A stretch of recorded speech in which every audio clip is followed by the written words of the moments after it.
하겠습니다. 우리가 9월 하반기를 시작하면서 새롭게 시작하는 소그룹 어떻게 잘 이루어 갈 것인가, 그리고 무더운 여름을 뒤로하고 가을을 시작하면서 가을의 열매를 생각하게 되는데 어떻게 해야 그 풍성한 열매를 맺겠는가, 이러한 주제를 가지고 몇 주에 걸쳐서 말씀을 나눴어요. 자, 소그룹의 활성화, 풍성함을 위해서 어떻게 해야 참 실력자라고요? 가시자리를 꽃자리로 만들어갈 수 있어야 실력자다. 우리 구역은, 우리 모임은 왜 이렇게 뭐가 부족하고 왜 이렇게 뭐가 안 되고 쉽지 않나. 여러분, 그 자리를 어떻게 해요? 오고 싶고 감사가 있도록. 누가? 구역장만? 전도회 회장님만요? 같이 구성원 모두가 가시자리를 꽃자리로. 진짜 실력자다. 아멘? 그럼 그 참 실력을 보일 수 있는 사람, 하늘의 마음을 이 땅에서 실현할 수 있는 그 소그룹에서 드러나게 행할 수 있는 일이 뭐라고요? 두 글자. 예. 뭐라고요? 배려다. 좋은 자리, 여기 앉으시죠. 우리 구역이 편한 데 좀 있었으니까 다음 학기는 제일 좋은 자리에. 할렐루야. 좀 여유가 있으신 분은, 좀 불편하신 분들, 또 연세가 있으신 분들은 아니야, 다음 세대를 위해서. 할렐루야. 하늘의 마음이죠. 우리가 이 땅에서 실현할 수 있는 것이죠. 지난주에 말씀 나눴습니다. 가을의 풍성한 열매를 위해서는 뭐가 필요할까? 다윗의 이야기를 나눴습니다. 쉽지 않은 낙심의 감정이 많을 때 그 수많은 환난 속에서 그는 어김없이 기도했다 되어 있습니다. 하나님이 부정적인 감정을 다 하나님의 평강과 기대감으로 바꿔주셨다는 거예요. 할렐루야.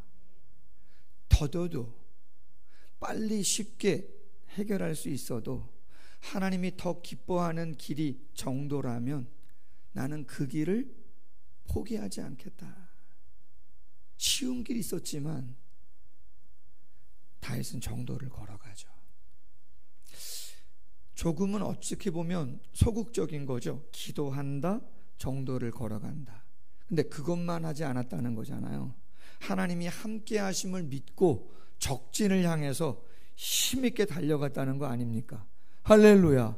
뛰어넘을 수 없을 거야, 정복할 수 없을 거야 하는 성벽을 향해서 달려갔다는 거 아니에요. 할렐루야. 화살을 소나기같이 맞든 대포가 거기서 날아오든 상관없이 하나님이 나를 지켜주신다 생각하고, 할 수 없을 것 같은 일이지만 믿음의 용기와 도전으로 그 길을 뚫고 나아가더라. 할렐루야. 이겼던 곳이 한두 곳이 아니라는 거죠. 여러분, 이제 9월 벌써 중순 지나고 하순으로 가고 있지 않습니까? 10월달, 11월달이면 정말 열매고 내년 준비해야 되잖아요. 바라기는 여러분, 2025년 올 한 해 이 다윗이 경험했던, 할렐루야, 그 새로움의 역사를 좀 써갈 수 있는 우리 모두가 되어졌으면 좋겠습니다. 이러한 의미에서 9월달 다음 주는 독서 동아리 필독서를 강의하는 주간이기 때문에 오늘 마지막으로 한 번 더 가을의 열매를 생각하면서 성화라고 하는 주제를 가지고 말씀을 나눕니다. 여러분, 우리가 새벽에 로마서를 나누고 있습니다. 로마서의 주제는 이신칭의, 이신득이입니다. 믿음으로 성도는 의롭다함을 얻는다. 왜 의롭다함을 믿음으로밖에 얻을 수 없느냐? 우리 모두는 하나님의 절대선, 절대의라고 하는 그 수준에 우리의 행위만으로는 도달할 수 없기 때문이다. 아브라함도 믿음의 조상 무할레 시에 율법이 없을 때 하나님의 약속을 믿는 그 믿음으로 의롭다함을 여김 받았다라고 하는 것입니다. 믿음으로 의롭게 여김을 받는 자의 복은 하나님과 죄 때문에 누리지 못했던 진노만 임했던 것이 가셔지고 화목한 관계가 되어졌다. 보장된 승리에 대한 소망을 가지게 되었다. 최후의 심판을 받지 않게 되었다. 할렐루야. 이 모든 건 대표성의 원리 때문에 그렇죠. 아담은 인류의 대표인데 그가 어떻게 했어요? 죄를 졌기 때문에 죄가 전가돼서 죄성을 가지고, 그럼 그걸 어떻게 역전시켜요? 죄 없는 예수님이 의인으로 이 땅에 오셔서 죄를 다 짊어지시고 대속해 주심으로 말미암아, 부활해 주심으로 말미암아 그분을 믿는 자 죄 사함 받고 죽음의 문제를 해결하게 되었다라고 하는 것이죠. 그렇다면 이제 율법, 하나님의 말씀은 성도들에게 어떤 의미냐? 세 가지다. 첫 번째, 율법은 우리의 죄를 깨닫게 하는 거예요. 구원을 받았음에도 불구하고 의롭다고 하는 영적인 칭의를 받았어도 우리는 말씀을 읽을 필요가 있는데 왜 읽어요? 나의 죄를 깨닫기 위해서. 어떻게 보면 그만할 수가 없죠. 그럼 누구를 찾게 돼 있어요? 당연히 구원자 예수 그리스도를 찾게 되어지는 거죠. 그리고 칭의, 의롭게 여김을 받을 때 우리 안에 거하시는 누구를 바라보게 돼 있어요? 당연히 성령을 의지하게 되어 있는 거죠. 8장에 오면 그래서 말합니다. 로마서 8장 13절 14절, 육신대로 살면 우리는 죽는다. 그러나 영으로서 성령으로 몸의 행실을 죽이면 산다. 오직 하나님의 영 성령으로 인도함을 받는 자는 모두 누구라고요? 하나님의 아들이다, 자녀이다. 그러므로 여러분, 오늘 주제가 성화라고 하는 것인데, 성화는 칭의라고 하는 것 그 다음에 의롭게 된 성도들이 이루어 가야 할 사명과 책임입니다. 성화는 예수님의 인격을 닮아가는 것이고, 그리고 그 여정이 다 끝나고 나면 그 다음 단계가 뭡니까? 최종적으로 영화라고 하는 단계에 다다르게 되어지는 것이죠. 바울은 로마서 8장 29절 이하에 이렇게 말합니다. 하나님이 미리 하신 자들을 또한 그 아들의 형상을 본받게 하기 위하여 미리 정하셨으니 이는 그로 많은 형제 중에서 맏아들이 되게 하려 하심이니라. 미리 정하신 그들을 부르시고, 부르신 그들을 어떻게 해요? 의롭다, 칭의를 주시고 의롭다 한 것을 또한 어떻게 해요? 영화롭게 하셨다, 이 말이야. 바울이 다 표현을 하지 않았지만 신학적인 걸 조금 얘기하면 구원에는 9가지 단계가 있어요. 과정이 있다고요. 제자훈련 하신 분들 혹시 기억하시나 몰라요? 소중회, 신칭수, 성성령. 목사님 무슨 방언을 하시네요? 소중회, 신칭수, 성성령. 구원에는 9가지 단계가 있단 말이에요. 신학자들이 논리적으로 구원을 설명하면서 체계를 갖춰놨어요. 첫 번째, 부르심, 소명부터 하나님의 자녀가 되어지는 수양 아들, 양자가 되는 수양까지 6가지 단계는 논리적으로 기록을 정리해 놓은 것이지만 동시에 단회적으로 이루어지는 것입니다. 하나님이 우리를 당신의 자녀로 부르실 때, 구원으로 초청하실 때 중생, 거듭남이 이루어지고 회심, 죄로부터 돌이키고 신앙, 믿음이 생기고 칭의, 의롭다함을 여김받고 하나님의 자녀가 되어진다, 이 말이에요. 동시에 딱 인생에 몇 번? 한 번 되어지는 거다. 칭의를 얻고 나서 그 다음의 과정은 뭐예요? 성화, 거룩한 변화, 예수님의 인격을 닮아가는 그 변화. 그리고 나서 누가? 성령이 성도를 어떻게 해요? 천국까지 견인해 간다. 성도의 견인. 그리고 마지막 단계가 뭐예요? 영화다 말이죠. 하나님 나라에서 죄 없는 영혼으로, 고통과 슬픔과 눈물이 없는 육체로, 완전한 신령한 몸으로 결합되어서 영원히 사는. 할렐루야. 나 예수님 믿어요, 구원 받았어요 라고 하는 것은 여러분 이 땅에서 완전한 게 아니에요. 과정이에요. 칭의, 믿음으로 의롭다함을 받았으면 이제 진짜 본격적으로 출발하는 거예요. 아멘. 어디로? 성화로. 성도의 견인 속에서 영광을 바라보고 나아가는 거라는 거죠. 그렇다면 여러분, 성화의 궁극적인 목적 뭐라고요? 로마서 8장 29절, 그 아들의 형상을 본받게 하기 위하여 우리를 택하시고 부르시고 의롭다 하셨다. 하나님의 형상이, 아들의 형상이 깨어졌어요, 죄로. 그래서 미워하고 시기하고 교만하고 정욕적이고, 도대체 하나님이 창조한 피조물의 본 모습을 갖추지 못했다. 거기에 무슨 참 실력자가 있고, 거기에 무슨 배려가 있고, 거기에 무슨 하나님에 대한 믿음으로 도전하는 용기가 있을 수 있겠어요? 아무것도 없죠. 그렇다면 여러분, 우리는 이 가을에 열심히 달려가야 돼요. 무엇을 향해서요? 성화를 향해서. 근데 그 성화가 쉬워요, 어려워요? 어렵죠. 여기에 계신 모든 성도님들은 성화를 이루기 위해서 아마 부단히 애쓰신 분들일 거예요. 근데 저를 비롯한 모두도 똑같이 체험을 합니다. 뭘요? 그 성화가 그렇게 만만한 것은 아니다.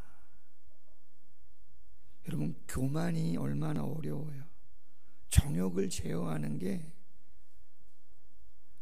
여러분 이런 체험 혹시 보셨나? 많이 하시나?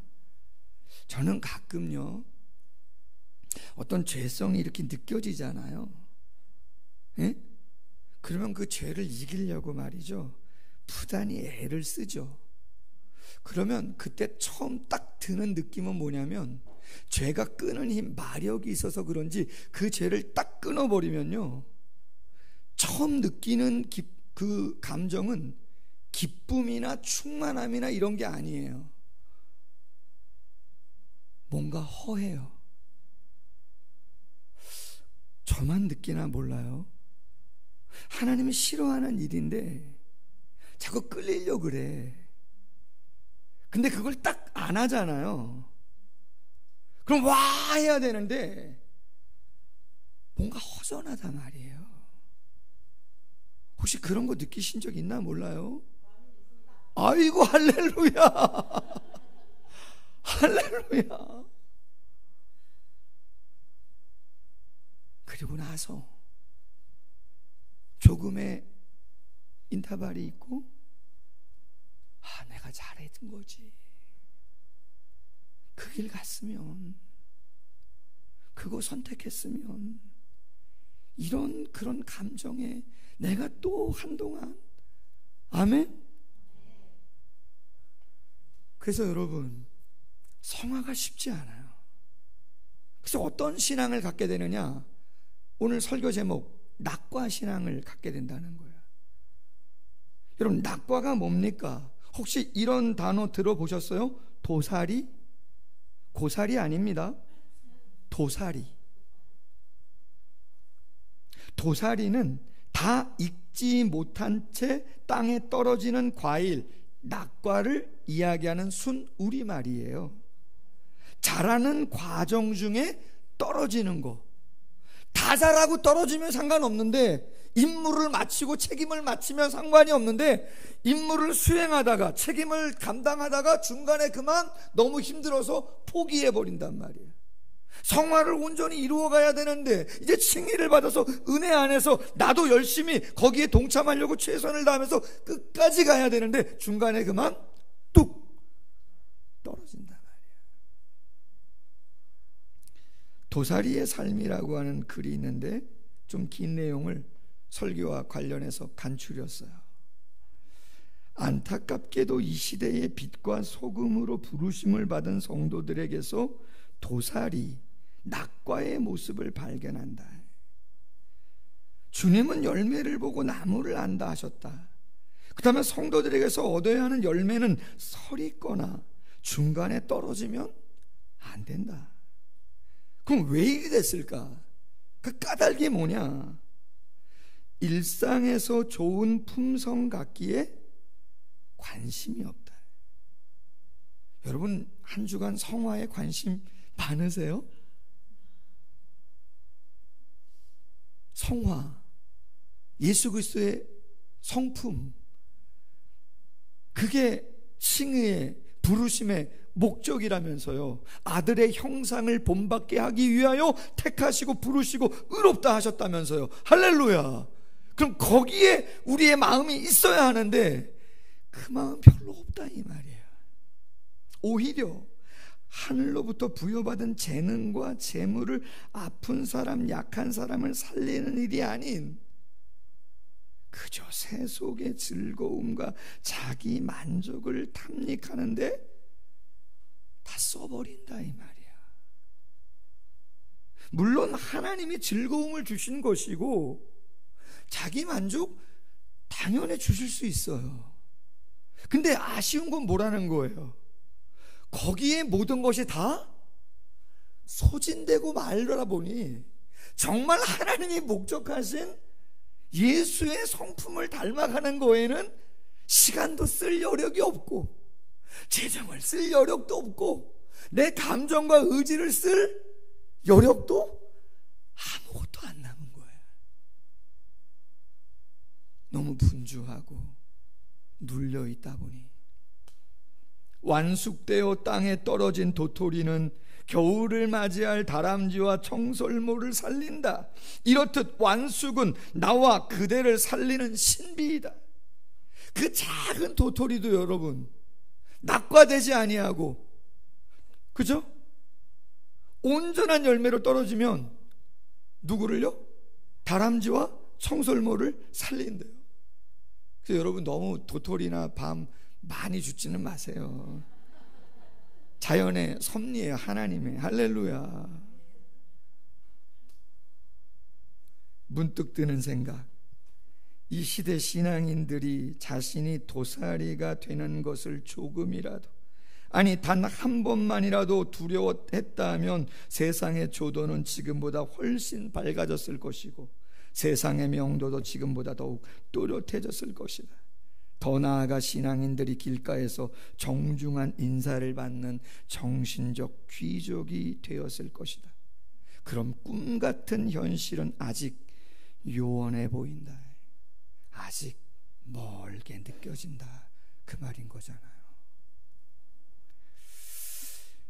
여러분, 성도는 믿음의 고백을 했다면 반드시 그 믿음의 고백에 입증할 수 있는 행동을 해야 합니다. 아멘. 하나님이 우리를 신자로 부르고 직분자로 부르고 중직자나 목사로 부르셨으면 목사는 부담스러워도 목사다워야죠. 아멘. 성도님들은 성도님들 다워셔야죠.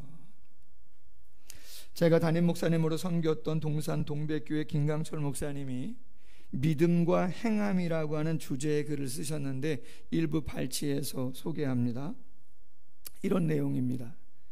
믿음과 행함을 분리하려는 시도들이 많았다. 그러나 분리하면 안 된다. 예를 들어 연인이 있다고 생각해 보자. 남자가 사랑해요, 사랑해요, 사랑해요라고 프로포즈를 한다. 그런데 고백 이후 관심이 없고 사랑이 식은 것처럼 행동하면 여자는 어떻게 말할 거예요? 나는 당신의 말을 믿지 않아요. 당신의 행동을 보니 나를 사랑한 것 같지 않아요. 우리 헤어져요. 깜짝 놀라죠. 그럼 남자가 뭐라 그러겠어요? 아니에요, 나는 사랑해요, 사랑해요 이야기하겠죠. 그렇게 말해도 여자는 믿지 않아요. 왜 믿지 않는가? 믿는 것과 행동하는 것은 별개가 아니기 때문이다. 신뢰가 깨졌다는 말은 행동이 말을 따르지 못한다는 뜻이다. 사랑과 행동, 믿음과 행동, 고백과 행동은 늘 어떻다고요? 여러분, 같이 가는 거예요. 의심을 잠재우는 것은 반복된 고백이나 프로포즈가 아니라 믿음을 주는 뭐라고요? 행동인 거예요, 여러분.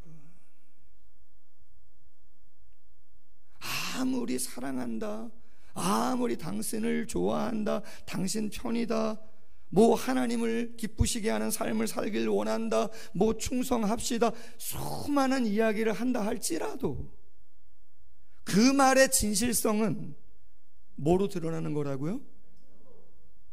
행동으로 드러나는 거예요. 칭의의 가치와 구원의 기쁨을 정말로 아는 자는 그 성화를 무겁게 여기고 그 목적을 향해서 달려가는 것이죠. 오늘 본문의 주인공은 안타깝게도 낙과 신앙을 우리에게 보여주고 있어요. 아쉽죠? 사울이 성경에 등장한 것은 사무엘상 9장입니다.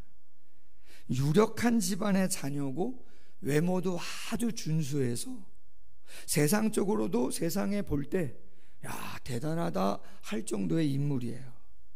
근데 겉으로 보여지는 것만이 아니라 9장을 살펴보니 부모님에 대한 효심도 얼마나 지극정성인지 몰라요. 부모님을 생각해요. 염려할까봐, 길을 떠났다가도. 뿐만 아니라 선지자를 대접하고자 하는 마음도 참 많아서 예의가 바른 그러한 청년이다라고 하는 것을 생각하게 되어집니다. 10장에 가면 사무엘이 사울에게 기름을 부어서 하나님의 영이 충만하게 되고 새 사람이 되어집니다. 그리고 미스바에서 그 사울을 높이고자 할 때 너무나 쑥스러워서 저 뒤 진보다리 뒤에 숨기도 하는 순수함도 보여주는 사람입니다. 그리고 그를 높였을 때 한쪽에서는 이렇게 말합니다. 이 사람이 우리를 구원하겠어? 저 사람이 어떻게 우리를 구원해? 조롱하고 비난하죠. 근데 솔직히 하나님의 영에 충만했기 때문에 단숨에 끝장낼 수 있는데 사울이 그것을 참아요. 절제하죠.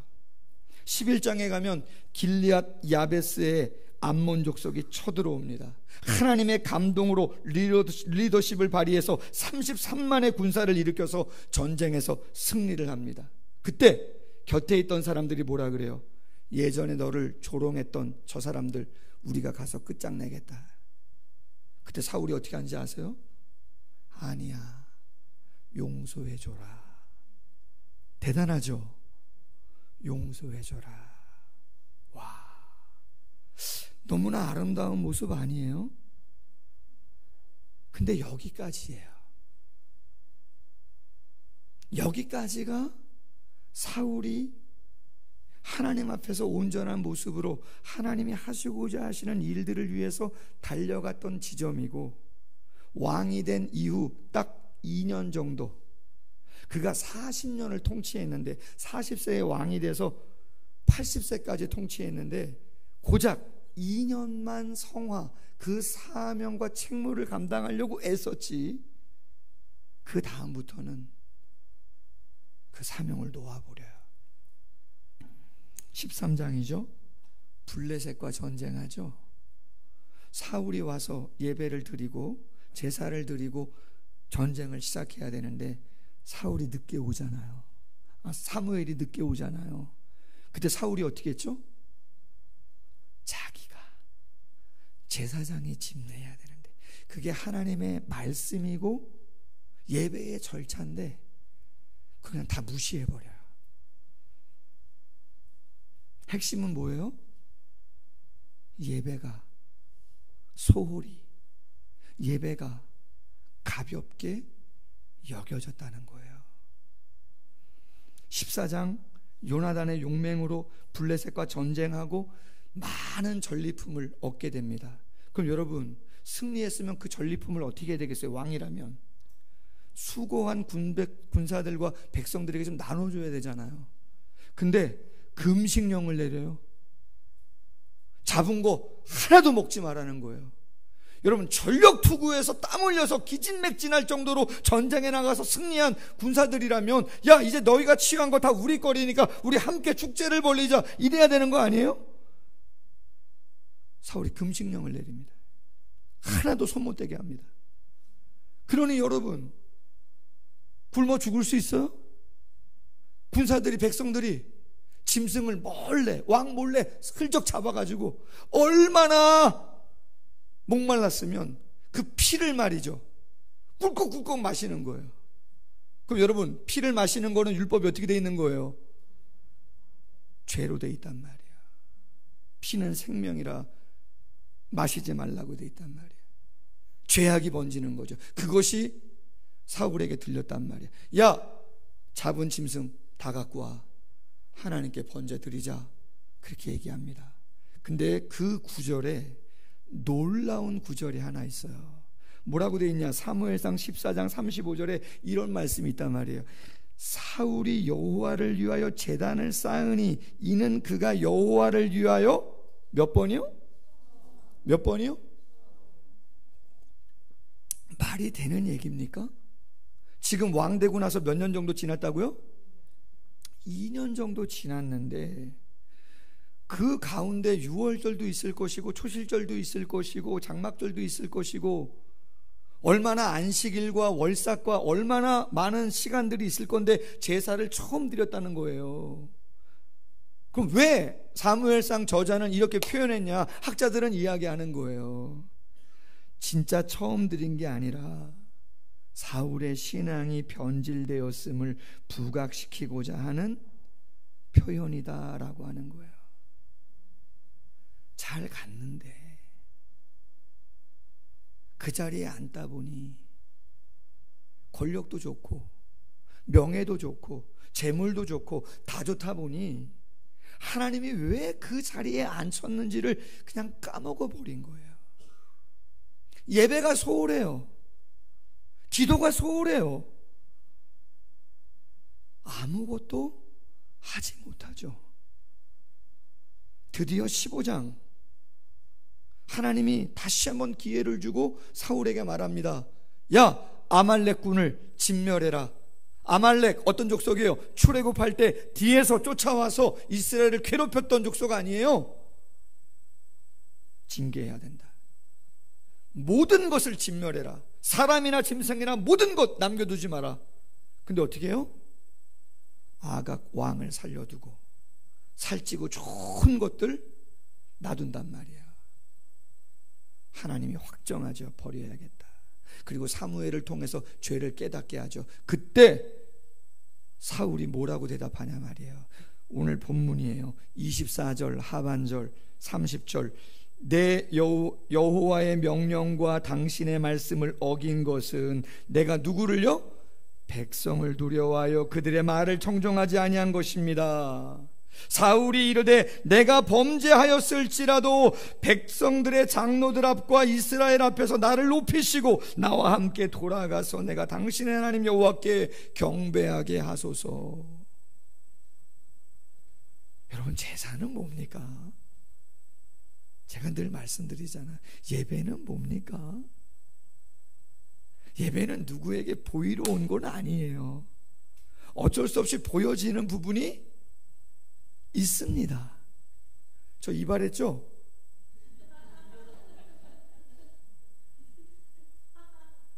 보여지는 부분이 있어요. 근데 예배는, 제사는 당연히 신경이 쓰이겠지만 그것이 본질은 아니라는 얘기예요. 예배는 구약의 제사가 그림자인데 누구를 쪼개는 거죠? 나를 쪼개는 거예요. 그리고 나를 태우는 거잖아요. 왜 있습니까? 성화를 이루려면 내가 쪼개져야 되고 내 죄가 태워져 없어져야 되거든요. 근데 내 힘으로 안 되니 누구를? 성령을 의지하고 다시 한번 하나님의 말씀을 주목하고, 그래 내가 죄인이지, 내 힘으로 안 되니 내가 성령을 의지하고 예수의 칭의를 의지하고 다시 한번 일어나 봐야지. 할렐루야. 다시 한번 도전해 봐야지. 할렐루야. 그렇게 선포하고 내 영혼을 축복하고 다시 한번 용기를 얻고 다시 한번 격려를 하고 서로를 축복하고 다시 한번 결단하고 나가보자. 할렐루야. 그게 돼야 되는 거죠. 그게 안 되면 사울처럼 되는 거잖아요. 하나님이 인정하지 않는 예배, 단 한 번도 2년의 시간 속에 단 한 번도 자신의 죄를 통회한 적 없다는 거잖아요. 눈물 한 번 흘려본 적 없다는 거 아니에요? 어떻게 성화가 되겠어요? 여러분, 눈물 없는데 무슨 성화가 됩니까? 그렇게 글쎄요. 은혜가 임한다는 것은 감동이고 감사하고, 그럼에도 불구하고 내가 하나님 앞에 바르지 못한 것에 대한 죄송스러움이 있기 때문에 그런 탄식과 눈물이 나올 수밖에 없죠. 여러분, 사람들 너무 이렇게 신경 쓰려고 하지 마세요. 아멘? 제가 20살 때부터 교육자로 전도사로 사역하면서 30년이 조금 넘었는데 성도님들은 아마 더 심하겠죠. 저는 그래도 교회 안에서 전도사님, 뭐 목사님 그러면서 그래도, 그죠? 여러분들과 같이 생활하기 때문에 저는 아마 덜할 거예요. 그러나 아마 여러분은 세상 한복판에서 살아가시기 때문에 아마 저보다 훨씬 많은 경험을 하실 건데, 무슨 경험을 하냐면 이런 거잖아요. 좋다. 너무 좋아. 당신 너무 좋아. 계속 갑니까? 가는 사람도 있죠. 그러나 많은 부분 좋다 하다가도 싫다 합니다. 잘한다 하다가 또 어떻습니까?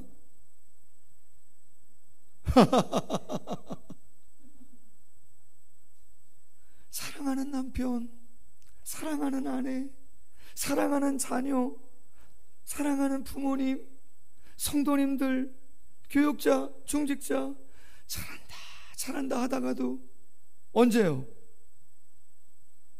뭐 이런저런 이유로. 그럼 정답은 뭐겠어요? 사람 따라 가시려고 하지 마시고 정답은 정해져 있잖아요. 내가 누구 앞에 합당한 자로? 하나님 앞에 합당한 자로 서려고 최선을 다하다 보면 결국은 조금 더 온전한 모습으로 서게 되는 것이에요. 할렐루야. 이 사람한테 잘해주려고 하다 보면 누가 서운하다 그래요? 저 사람 서운하다 그래요. 이 사람이 잘한다 하는 거에 맞춰주다 보면 저 사람은요, 왜? 관점이 다를 수도 있고. 그럼 여러분, 낙타신앙은 뭔가? 낙타에게 고개 숙이다라고 하는 글에서 발췌한 내용인데 줄여서 두 가지만 얘기할게요. 낙타, 사막의 교통수단, 말과 달리 품성이 온유하고 신체도 강건하다. 낙타를 볼 때마다 깨닫게 되는 네 가지 가르침인데 이 시간은 설교와 관련해서 두 개만 소개합니다. 하나, 낙타는 16일간 물을 마시지 않고도 생존이 가능하다. 그러나 낙타는 기회가 있을 때마다 물을 마신다. 자신의 작은 재주를 믿고 더 이상 깊은 공부를 하지 않는 인간, 죄송합니다. 그래서 오만의 비대증을 앓고 있는 인간에게 낙타는 조용한 스승이 된다. 넷, 낙타는 한 번 물을 마신 후 350kg의 짐을 지고, 여러분 350kg이라면 장정들 한 5명 정도 짐을 지고 몇 킬로요? 400km면 서울에서 부산 가는 거리예요. 그 거리를 걸어간다는 거잖아요.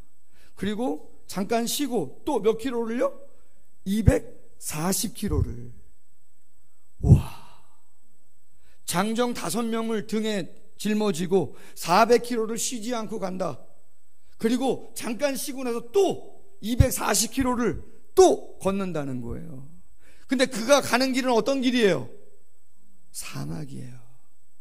그럼 왜 그렇게 한다는 거예요? 뭐 때문에? 단지 누가요? 주인이 원해서. 니체라고 하는 철학자는 뒤에 나오죠. 짜라투스라는 이렇게 말했다라고 하는 책에서 낙타를 주인에게 맹종하는 지성 없는 동물로 폄하했지만 분명한 것은 낙타는 위험한 땅, 사막과 치열하게 다투고 결국 승리하는 지상의 유일한 동물이라는 진실이다. 아멘. 여러분, 우리 모두가 낙과 신앙이 아니라 낙타 신앙. 오해하지 마셔라. 낙타가 16일 동안 물 한 모금 안 먹고 견딜 수 있는 비결은 일상의 시간 속에서 물을 마실 수 있는 시간마다 뭘 마셔서요? 물을 마셨기 때문에 16일 동안 안 마셔도 감당하는 거지. 일상에서 아무런 물도 마시지 않았는데 또 16일을 그런 일은 없어요. 주님이 주는 생수, 성령, 그 충만함, 그 은혜, 예배를 통해서 경험하셔야 됩니다. 아멘. 따라해 보세요. 은혜를 주옵소서. 은혜를 주옵소서. 정말 나 좀 살려주옵소서. 과한가요? 모르겠어요. 그래야 여러분 칭의로 출발하셔서 성화를 거치시면서 그 목적을 이루시고 영화에 다다릅니다. 안 그러면 다 떨어집니다. 가꾼 자의, 사랑 준 자의 마음을 아프게 하죠. 끝까지 낙타신앙으로 주인이 원하는 곳까지 갈 수 있는 모두가 되기를 주님의 이름으로 소원합니다. 기도하겠습니다. 하나님 감사합니다. 낙과 신앙 말고 낙타 신앙 다 될 수 있도록 도와주시옵소서. 예수님의 이름으로 기도합니다. 아멘. 찬송가 315장